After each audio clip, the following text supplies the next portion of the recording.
Assalamualaikum warahmatullahi wabarakatuh. Selamat ketemu lagi sahabat Puring Laundry.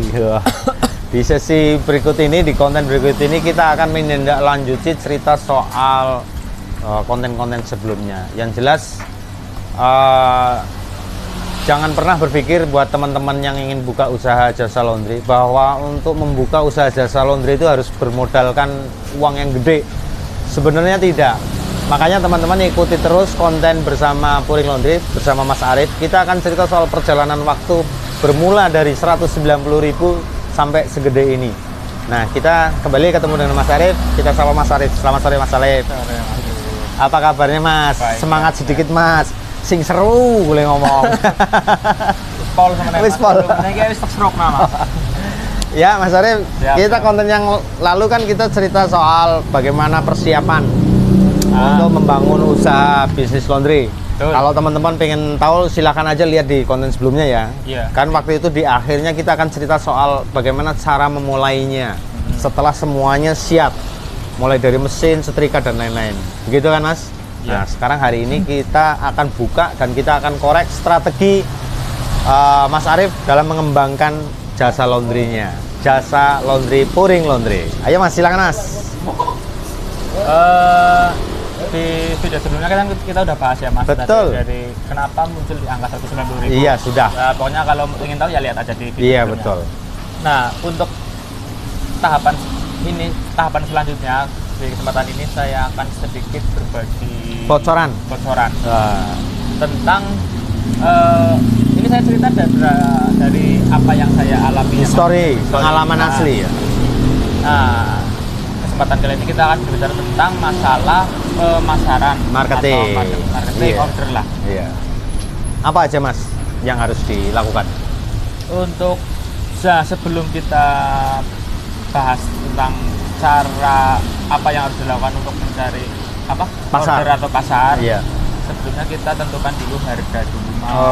Harganya. Iya, harga dari jasa kita. Jangan sampai kita cerita menawarkan sesuatu, kita sendiri bingung ditanya harga. Pira ya Mas, bingung dewek. Terus solusinya penentuan harga bagaimana? Untuk penentuan harga itu kita menentukannya itu sesuai dari daerah masing-masing. Sesuaikan aja di mana teman-teman berada. Iya. Karena setiap daerah biasanya beda-beda. Beda-beda ya. Nah, kita tentukan sesuai daerah. Boleh sama atau lebih murah sedikit nggak apa-apa, lebih mahal sedikit pun nggak apa-apa, asal ada nilai plusnya. Nilai plusnya. Berarti pertama adalah tentukan harga, kemudian yang lain adalah nilai plus atau servisnya, pelayanannya. Servis kan itu macam-macam Mas, ada yang misalnya apa? Delivery order. Delivery order. Ya macam-macam lah Mas, nanti kita gitu. bahas lagi. Kecepatan dalam menyelesaikan itu servis juga ya, pengerjaan. Iya, itu servis juga. Bisa yang satu hari jadi dan macam-macam lah. Iya. Nanti itu kita detailnya nanti ya. Iya. Nah, habis itu sudah material marketingnya udah, terus apa? Langkah untuk marketingnya? Dari materialnya udah, langkahnya kita untuk kejar order kita tentukan kelompok-kelompokan dari order itu. Pertama, kelompok pertama itu kita manfaatkan dari lingkungan keluarga dulu Mas. Lingkungan keluarga. Lingkungan keluarga satu. Lingkungan keluarga. Terus lingkungan pertemanan. Ketiga lingkungan sosial. Lingkungan sosial ya. Sosial tetangga itu berarti ya. Terus? Tadi lingkungan pertemanan udah ya Mas. Udah. Keempat lingkungan pertemanan di HP. Pertemanan di HP. Ada 4% lah ya.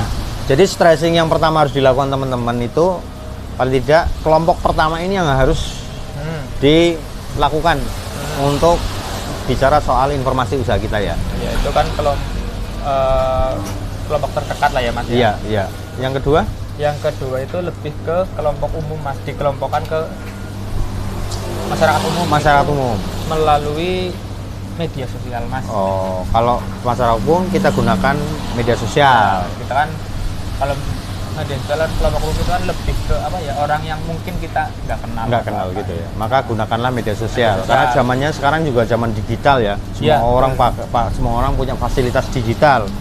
media sosial macam-macam toh.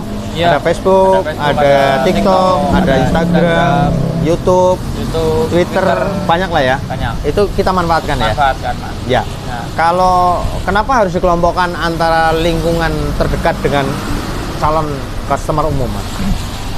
karena untuk memulai sebuah Usaha baru. ini kita dari lingkungan yang terkecil dulu, Mas. Lingkungan terkecil itu pertama yaitu lingkungan terkecil Iya. tadi yang kelompok pertama itu, Iya. Mas, lingkungan terkecil. Kedua, lingkungan yang lebih umum. Lebih umum. Di sini Oh. apa ya? Sasarannya lebih mengena. Iya, kalau begitu maksudnya kayak gini. Jadi sebenarnya kita tahu nih pasar nih, sudah Iya, ada pasarnya. tentukan pasar. Sudah ada pasarnya nih. Pasar yang paling dekat adalah lingkungan kita. Ya, tadi disebutin ya. Kenapa itu dulu yang harus kita gas, kita genjot ya? Ya. Karena di situ udah terlihat sekali pasarnya. Hampir setiap rumah tangga pasti membutuhkan jasa laundry kan kayak gitu kan? Iya. Nah, berarti itu yang harus digenjot dulu ya, Iya. baru secara umum ya. Karena dari tadi itu, Mas, dari dua kelompok itu, ya kelompok dua, kalau kita bisa memaksimalkan itu potensinya itu memang besar sekali di situ, Mas. Oh. Dari situ aja kita dari situ dulu aja lah, Mas. Kita potensinya itu besar. Besarnya kalau mereka itu nanti paling tidak menjadi kepanjangan tangan. Iya, ketok tular. Ketok tular Iya. informasi dari apa yang kita lagi jasa yang kita penawarkan kan. Artinya mungkin dari tetangga, kemudian tetangga cerita ke saudaranya, Ya, dari teman, teman-temannya. mungkin cerita ke teman yang lain. Terus dari keluarga mungkin cerita juga ke tetangga-tetangga keluarga Iya. gitu ya. Penting ya. Itu yang harus diseleksi. Terus habis itu, Mas, kalau misalnya itu udah nih. Dari kelompok pertama udah kita lakukan nih. Kalau saya lihat juga kebanyakan dari teman-teman itu melupakan potensi itu, empat Iya, itu, Mas. biasanya iya. Berarti saran jenengan itu potensinya itu dulu yang digerak. Iya. Karena dari empat itu, Mas, Iya. kalau kita Fokus. dan memaksimalkan itu memang potensinya besar di situ, Mas. Oh, dalam membantu. Membantu pemasaran. membantu pemasaran produk kita, Mas, jasa laundry kita. Iya, betul. Kadang-kadang saya juga kadang-kadang malu mau nawarin Nah, produk gitu. Ke gitu. teman, ke tetangga, kadang-kadang gitu. Malah kadang-kadang saya juga pernah nih ada usaha saya di satu wilayah ini. Malah yang pakai orang luar, malah tetangga sendiri nggak pakai. Sering terjadi Sering itu, Mas, terjadi, ya? karena kurangnya sosialisasi kita ke lingkungan sekitar, lingkungan sekitar, karena gitu. biasanya malu, Mas. Oh, Yaitu yang perlu jadi PR teman-teman itu, Mas. Oh gitu ya. Berarti itu kita kelompok pertama ya itu Ya, ya. tadi ada kelompok pertama ya, Mas. Nah, kelompok kedua, Mas. Kelompok kedua itu kelompok media sosial. Kelompok media sosial ini yang lebih bersifat umum, Mas. Oh, sasarannya Jadi, masyarakat umum, masyarakat umum. customer yang umum yang kita Yang sama umum, sekali yang mungkin nggak kita kenal. nggak kenal. Nah, terus caranya? Caranya ya lebih ke lewat Facebook, posting Facebook atau ya media sosial yang iya. teman punya lah. Memanfaatkan seluruh media sosial yang ada sekarang ini ya. Terus pakai brosur juga bisa, Pak. Oh, itu penunjangnya. Penunjangnya punyanya. Untuk publikasi di sarana media sosial yang ada. Terus yang lain, Mas? Sepertinya itu loh, Mas. Gitu aja ya. Iya. Jadi poinnya di posisi kita stressing penggarapannya kita bagi dua ya. Yang pertama lingkungan terdekat, yang kedua customer atau calon konsumen umum ya. Iya, lebih ke dalam. Perlakuannya pun beda ya. Perlakuannya beda. Nah, kalau konsumen umum lebih kecenderungannya lebih ke media sosial yang ada ya. Media sosial yang Misalnya ada. Facebook, Facebook, Twitter, Instagram, ya, Instagram, TikTok, YouTube, itu kita manfaatkan ya. Manfaatkan. Supaya orang umum yang belum kita kenal atau mereka belum kenal kita, mereka jadi tahu ya. Betul. Oh, gitu. Pak, kalau itu semuanya sudah, Mas, apa yang harus dilakukan teman-teman nih? Misalnya nih, saya udah cerita ke sana ke sini, ke tetangga, ke teman, ke keluarga, kok nggak ada yang order. Apa ini yang harus dilakukan? Nah, itu. Ini kalau apa yang Dian sampaikan itu masalah umum ya, Mas. Umumnya ketika orang baru memulai usaha itu lebih cenderung ke malu, Mas. Mentalitas Soal ya. mentalitas ya. Karena apa ya, malu sifat dasar umumnya dasar lah ya, Mas. Malu untuk menawarkan, malu itu ada malu karena malu kita menawarkan usaha kita ke orang-orang. Ya. Kedua, bisa malu karena ketika kita jasa kita ditolak. Oh. Berarti kuncinya? Ya kuncinya ya pertama jangan pernah malu dengan usaha yang kita jalani. Kedua, jangan pernah putus asa ketika kita menawarkan sesuatu jasa kita ke orang lain itu kita ditolak, diterima atau ditolak. Jangan pernah merasa putus asa. Pokoknya gas terus lah, Mas. Gas terus. Konsisten maksudnya. Konsisten. Jangan pernah malu dan harus konsisten. Gitu ya? Iya, konsisten. Terus pokoknya sih kita ditolak ya, siapa tahu besok diterima. Mungkin ditolak di sini, diterima di sana. Gitu. Kalau bahasa kita kan istilah kenalnya rai gedek lah ya. Iya. Orang urus pokoknya lah. Ya gitu kan? Betul, karena ada pepatah bilang usaha tidak mengkhianati hasil, Mas. Oh gitu? Iya. Wah terus menerus yakin pasti insya Allah ada jalan keluarnya gitu ya. Terus kira-kira Mas, apa setelah itu sudah dilakukan? Apa namanya, konsisten sudah, orang izin sudah. Terus kira-kira apa lagi untuk bisa lebih mengembangkan usaha kita ini? Dari pengalaman pribadi saya ya Mas, ketika bangun puring. Dari bangun puring ini, ketika sudah dijalani semua, apa ya Mas?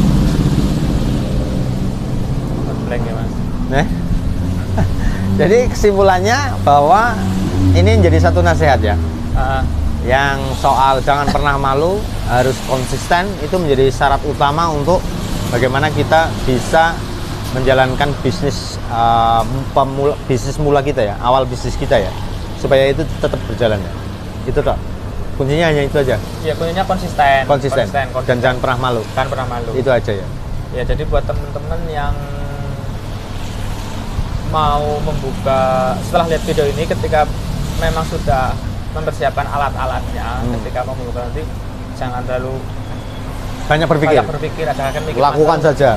Gas, action saja. Kaitannya dengan itu tentu kan diiringi dengan service. Oh iya. Atau pelayanan. Itu perlu nggak dikedepankan informasinya ke calon pelanggan kita? Oh iya Mas, itu buat nilai apa ya? Buat memasarkan apa? Produk jasa kita ke konsumen kan. Dari konsumen harus tahu apa yang dikerjakan kita. Benefit apa yang dia dapat lah ya. Ya betul.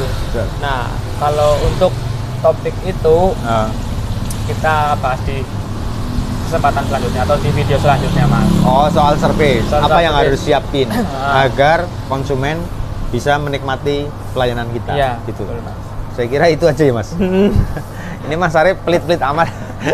Tapi nggak apa-apa, yang penting semuanya berilmu dan semuanya bermanfaat. Dan ini sebuah kisah perjalanan puring yang dulu berawal dari 190.000, sekarang sudah hampir 400 kilo per hari dan masih terus berkembang. Tapi ngomong-ngomong sebelum kita tutup Mas, puring ini ada berapa cabang? Ada 2 Mas. Ada 2. Karyawan semuanya berapa? Karyawan total ada 8. Ada 8. 8. Karyawan ada 8. Terus kira-kira masih menerima karyawan baru? Masih Mas. Masih. Buat teman-teman yang tidak ingin usaha tapi inginnya bekerja, silakan datang ke Puring. Masih menerima lowongan kerja. Untuk bagiannya ya nanti Mas. Oh nanti aja, datang langsung. Yang jelas masih membutuhkan lah Mas. Masih membutuhkan. Oke, gitu aja ya Mas ya. Jangan lama-lama, pokoknya segera jangan lupa ini share, subscribe, lalu komen. Kalau beberapa pertanyaan kaitannya dengan lowongan, menjelaskan soal bagian-bagian mana saja yang dibutuhkan di Puring Laundry. Begitu, terima kasih banyak. Kita ketemu lagi di konten berikutnya. Assalamualaikum warahmatullahi wabarakatuh.